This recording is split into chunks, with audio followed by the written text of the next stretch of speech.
എടോ മരം മാമച്ചായ, അങ്ങ് മുകളിൽ 33 കോടി ദേവതകളും പിന്നിങ്ങ് താഴെ അണ്ടകടാഹത്തിലെ മുഴുവൻ പ്രജകളും വായിച്ചു കോൾ മയിര് കൊള്ളുന്നു താൻ അവകാശപ്പെടുന്ന തന്റെ ഉണക്കപത്രം ഉണ്ടല്ലോ, ഇതിന്റെ കോത്താഴത്തെ മെത്രാസനത്തിലിരുന്ന് അരളിക്കൊണ്ട് പത്രലോകത്തെ ഈ പാത്രിയാർക്കീസ് പ്രഥമൻ, ഈ chief editor Mannel Mamachayan hot line എടുത്ത് കുത്തി ഒരു വിളി വിളിച്ചാല് ജനിപ്പിച്ച സ്വന്തം തന്തമാരോടുള്ളതിനേക്കാൾ ബഹുമാനത്തിൽ ഓച്ചാന് ചോടി വന്ന് കുനിഞ്ഞ് കാലിന്റെ തള്ളവരൽ നുണയാൻ ക്യൂ നിൽക്കുന്ന ഒരുപാട് അമ്പോക്കികളും എരപ്പാളികളും ഉണ്ടാവും ഈ രാജ്യത്ത്.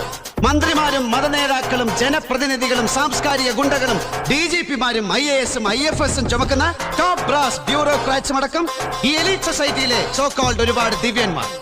തന്റെ ഈ പത്രത്തിന്റെ പീരങ്കി കണ്ണിന് മുന്നിൽ ഒളിച്ചു പിടിക്കാൻ ഒരുപാടുള്ളവർ. അപ്പർ ക്ലാസ് ഹിപ്പോക്രസിയുടെ പട്ടും പൊന്നും പളപളപ്പും കൊണ്ട് മൂടി പൊതിഞ്ഞ പ്രൈവറ്റ് ലൈഫിനെ കുറിച്ച് തന്റെ ഈ മത്തി പൊതിയാൻ കാലിബർ ഇല്ലാത്ത മഞ്ഞപ്പത്രത്തിൽ ലേഡീസ് ഫിംഗർ വലിപ്പത്തിൽ അപവാദം അച്ചടിച്ചു പോയാൽ മുട്ടുവഴി മൂത്രം പോകുന്നവർ. അവരുടെ ഗണത്തിൽ പെടില്ല Zakir Hussain. I don't care.